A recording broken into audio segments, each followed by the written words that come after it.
Jumpa lagi rekan trader Indonesia dimanapun berada. Salam jumpa bersama Amarket, bersama Maurits di analis harian kita pada hari ini, hari Kamis tanggal 18 September tahun 2025. Seperti biasa rekan trader, kami datang mengambil rekan trader, memberikan sedikit analisa buat rekan trader karena kami ingin rekan trader sebelum open posisi, sebelum terjun nanti dalam dunia trading, setidaknya rekan trader memiliki sedikit informasi agar apabila rekan trader terjun, setidaknya udah paham arah kemana itu pasar. Oleh karena itu kami hadir buat rekan trader semuanya. Oke rekan trader, di hari yang sangat luar biasa ini, pasca FOMC, rupanya rekan trader bisa melihat bagaimana pergerakan yang terjadi pada pasar. Pasar benar-benar tabola bale rekan trader, luar biasa. Tabola bale. Dan trader lihat bagaimana gold bisa terbang tinggi sampai 3.707. Setelah itu tiung disentil, jatuh sampai keluar di 3.650. Ini sesuatu yang luar biasa dan di luar kebiasaan seperti kayak gini. Jauh dari ekspektasi, tapi ada ekspektasi yang masih bisa terjadi. Oleh karena itu kita akan bahas nanti alasan-alasan hal tersebut. Tapi tenang aja rekan trader, sebagai seorang yang bisa membaca fundamental, sebenarnya kita udah paham arah seperti kayak gini adalah waktu-waktu di mana pasar itu benar-benar mencari profit taking. Sehingga apabila terjadi pelemahan itu adalah sesuatu yang wajar. Makanya kalau rekan trader menonton acara saya kemarin, saya bilang emas ini masih seperti nona manis rekan trader. Dia itu mau, tapi pura-pura tidak mau, malu-malu kucing nona manis ini. Dia ingin naik ke atas, tapi jatuh dulu. Makanya kan saya selalu bilang perlu dielus-elus supaya dia naik. Rekan trader, kita langsung aja lihat apa yang terjadi pada pasar di hari kemarin. Secara garis besar pergerakan pasar yang terjadi pada hari kemarin kita bisa lihat di sini rekan trader. Untuk indeks dolar Amerika, kita lihat indeks dolar Amerika sempat jatuh rekan trader pasca statement FOMC, turun ke 96.239, tapi setelah itu dia naik rekan trader. Dia naik hingga menembus level 97.068, masih jauh dari 98 ya rekan trader, tapi prinsipnya pergerakan sangat luar biasa. Begitupun juga untuk Euro USD. Euro USD rekan trader bisa lihat sempat naik ke 1.19178, tapi setelah itu bang jatuh bebas dan ditutup di posisi 1.18103. Dan untuk pound sterling sama juga sempat naik rekan trader di posisi 1.37258, jatuh bebas rekan trader dan ditutup di posisi 1.36201. Sedangkan untuk gold, rekan trader bisa lihat gold benar-benar luar binasa, naik ke 3.707 pasca rilis FOMC, tapi setelah itu bang jatuh bebas kembali lagi ke zona 3.645, keluar dari zona 3.650, walaupun akhirnya ditutup di seputaran 3.659. Sedangkan untuk USD yen Jepang, bagaimana rekan trader bisa melihat pasangan ini dia turun ke 145.499, tapi setelah itu dia naik lagi. Naik terbang tinggi hingga menembus 147.037. Nah, ini dia rekan trader. Ini dia pergerakan yang terjadi pada pasar di hari kemarin. Dan rekan trader, seperti yang telah saya bilang, kita akan membahas tentang kendala-kendala yang terjadi pada emas. Oleh karena itu tema yang kita angkat kali ini adalah emas jeblok. Wah, bahasanya keren. Untung saya nggak pakai bahasa ini, emas hamblang. Emas jeblok tapi belum menyerah pasca pernyataan The Fed. Nah, ini dia rekan trader. Ini dia rekan trader semuanya. Sudah rekan trader lihat emas jeblok pasca kenaikan sangat luar biasa 3.707. Kalau rekan trader melihat apa yang telah saya bilang, ya memang dia akan naik. Tapi seperti yang telah saya bilang juga bahwa emas ini seperti nona manis rekan trader, mau naik tapi malu-malu kucing rekan trader. Nah, Setelah dia naik ke posisi 3.707, dia akhirnya kembali jatuh keluar dari zona 3.650. Nah, ini dia. Ini akan menimbulkan suatu pertanyaan yang sangat besar. Kenapa ini bisa terjadi di saat The Fed memangkas tingkat suku bunga sebesar 25 basis point? Secara logika adalah akan terjadi pelemahan dolar dan akan membuat emas naik. Itu adalah secara logika seperti kayak gitu. Wajar kan trader, karena kalau kita lihat kemarin The Fed telah memangkas tingkat suku bunga sebesar 25 basis point di antara 4 sampai 4,25%. Nah, dalam siaran pers yang coba saya baca sekarang ini, kita bisa lihat bahwa The Fed menyebutkan bahwa aktivitas ekonomi itu sedang melambat, pertumbuhan pekerjaan yang lemah, dan tingkat pengangguran yang sedikit meningkat meskipun masih rendah. Nah, ini dia rekan trader yang menjadi andalan, menjadi alasan kenapa memangkas tingkat suku bunga. Tapi ada tapinya. Tapinya ini yang membuat pasar tabula balik seperti kayak gini, bergoyang-goyang nih pasar nih. Tapi itu adalah The Fed masih tetap menyatakan bahwa inflasi masih tetap naik dan agak tinggi. Nah, ini yang menjadi alasan kenapa terjadi kerancuan dan masih goyang, masih goyang pasar. Ya, ceritanya pasar masih sedikit goyang. Akhirnya yang tadinya emas bisa naik, dolar turun, gapnya luar biasa, tiba-tiba nih naik lagi, membuat bagaimana emas ini tadinya naik sampai 3.700 turun ke 3.650.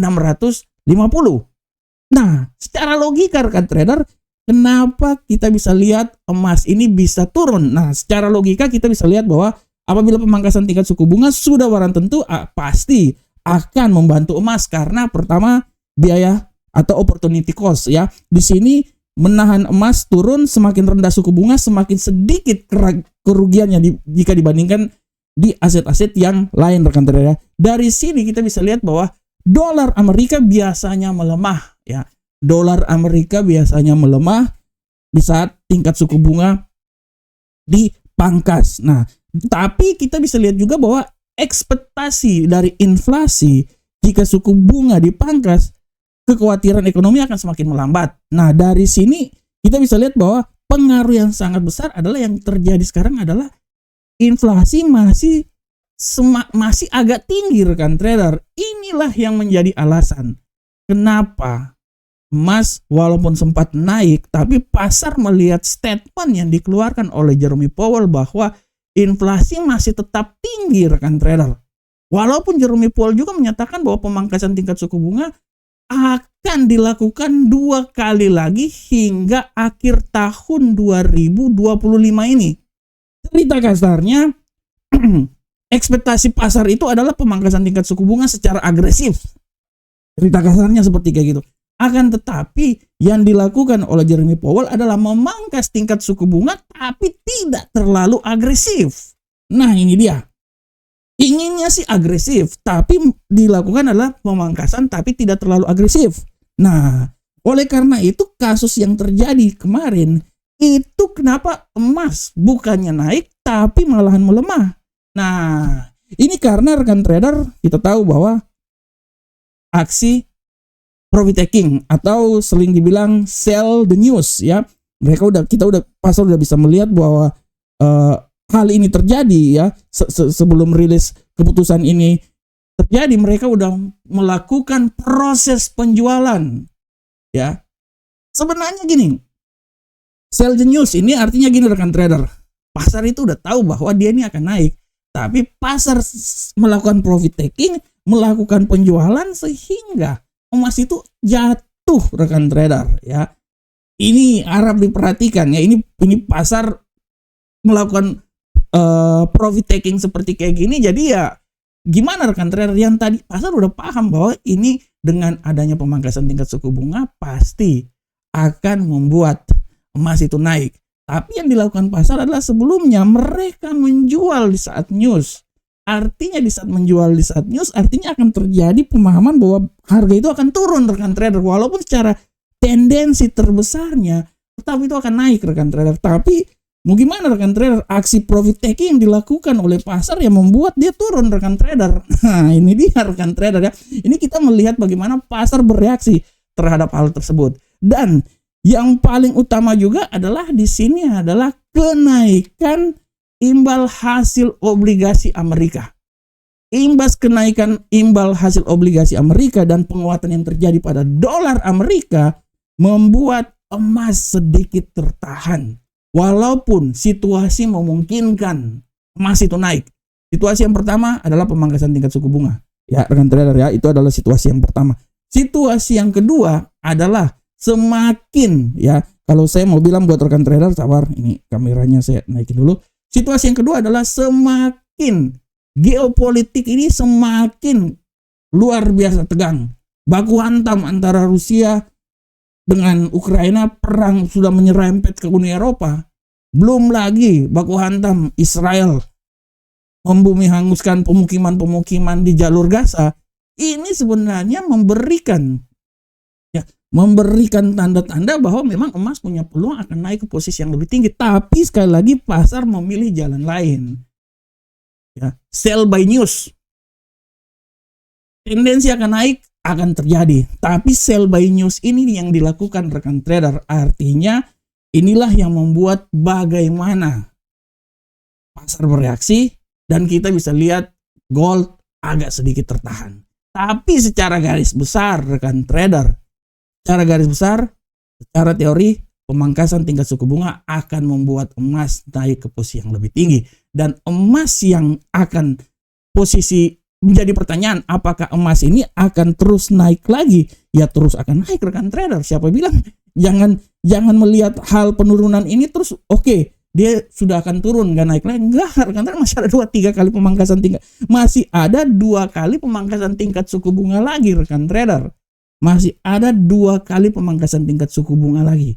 Ya, oleh karena itu sekali lagi di sini bahwa pemangkasan tingkat suku bunga masih akan ada 2 kali lagi. Oleh karena itu statement-statement masih tetap harus diperhatikan yang akan dikeluarkan oleh Jerome Powell ya.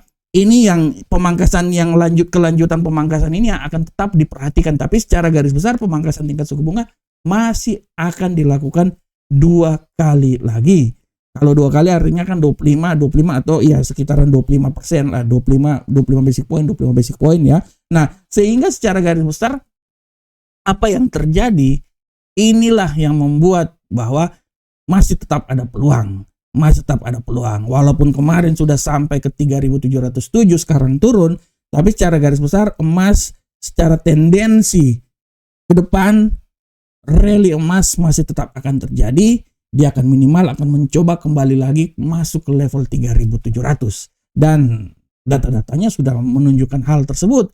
Masih ada satu data lagi yang memang benar-benar membuat emas ini agak sedikit tertekan, adalah tingkat inflasi masih terlalu tinggi. Nah, ini dia.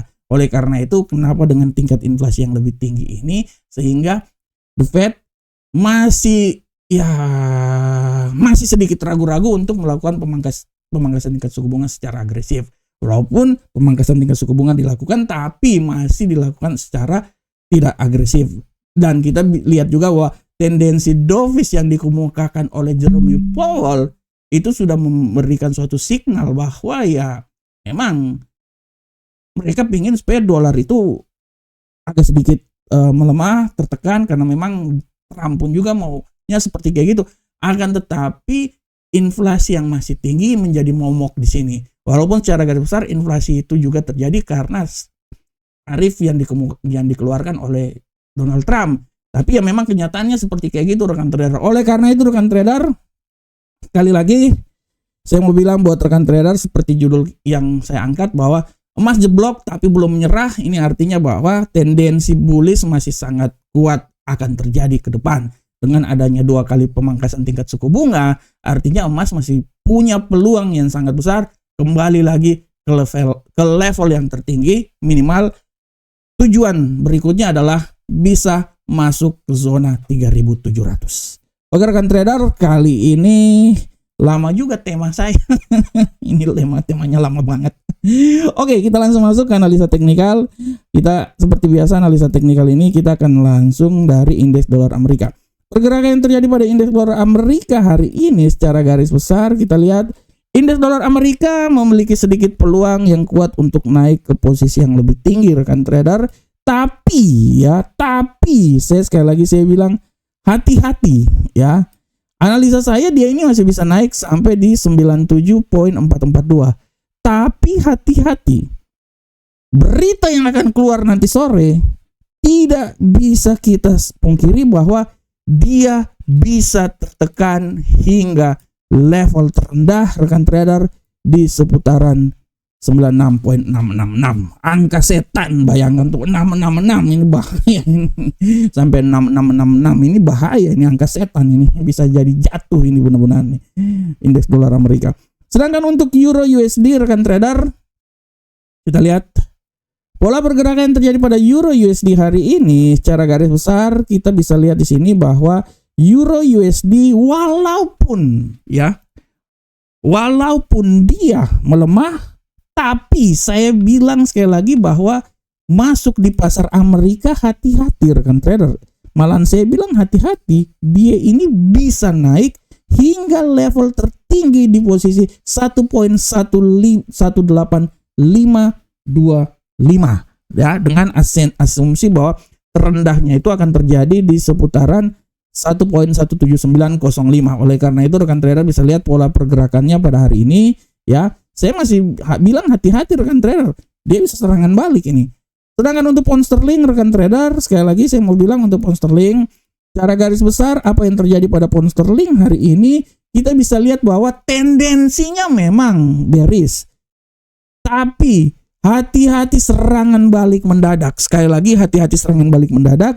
Saya bisa bilang bahwa pelemahan pada pasangan mata uang ini mungkin paling terlemah itu di 1.35939. Akan tetapi hati-hati bahwa serangan balik mendadak bisa membuat pasangan ini dia naik ke posisi yang tertinggi hari ini di seputaran 1.36569. Jadi sekali lagi hati-hati rekan trader ya. Sedangkan untuk gold, nah ini dia nih, gold ini senang nih saya sama gold. Untuk gold harap diperhatikan oleh rekan trader. Tendensinya memang bearish. Setuju. Tapi sekali lagi saya bilang hati-hati karena peluang penguatan juga sangat dahsyat. Saya malahan bilang bahwa hati-hati emas ini dia bisa kembali lagi naik sampai di 3.679 rekan trader. Oke. Langkah awal mungkin sampai di seputaran 3.669, tapi 3.679 itu harap diperhatikan dengan asumsi bahwa pelemahan yang paling sempurna itu dia pelemahan itu udah sampai di level paling terendah, malahan hari ini udah sampai di 3.635, clear, selesai. Menurut saya 3.635 itu adalah nilai di mana sudah dia untuk bisa melemah lagi 3.624 kayaknya gimana ya, tapi menurut saya sudah saatnya hati-hati nanti masuk pasar Amerika ini bisa terjadi serangan balik mendadak dan 3.679 bisa punya peluang besar. Sedangkan untuk USD Yen Jepang rekan trader kita lihat bagaimana pola pergerakan terjadi pada USD Yen Jepang. Untuk USD Yen Jepang hari ini secara garis besar saya mau bilang bahwa USD Yen Jepang ini memang benar bullish. Ya, peluang bullish pun juga kalau menurut saya udah sampai di level paling tinggi lah ya. Setinggi-tingginya bullish kali ini ya mungkin menurut saya tinggi. Kalau tinggi sekali itu ya mungkin di seputaran 147.585.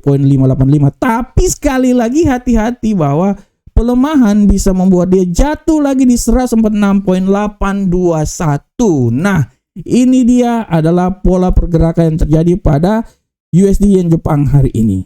Nah, rekan trader demikianlah ini teknikal. Sedangkan untuk kalender ekonomi saya mau bilang buat rekan trader semuanya, kalender ekonomi hari ini yang harap diperhatikan oleh rekan trader adalah kita bisa lihat di sini pada hari ini nanti malam kalender ekonomi penting adalah nanti pukul 19.30 klaim pengangguran awal dan indeks manufaktur Philadelphia. Nah, ini harap diperhatikan oleh rekan trader semuanya ya. Ini kalender utamanya.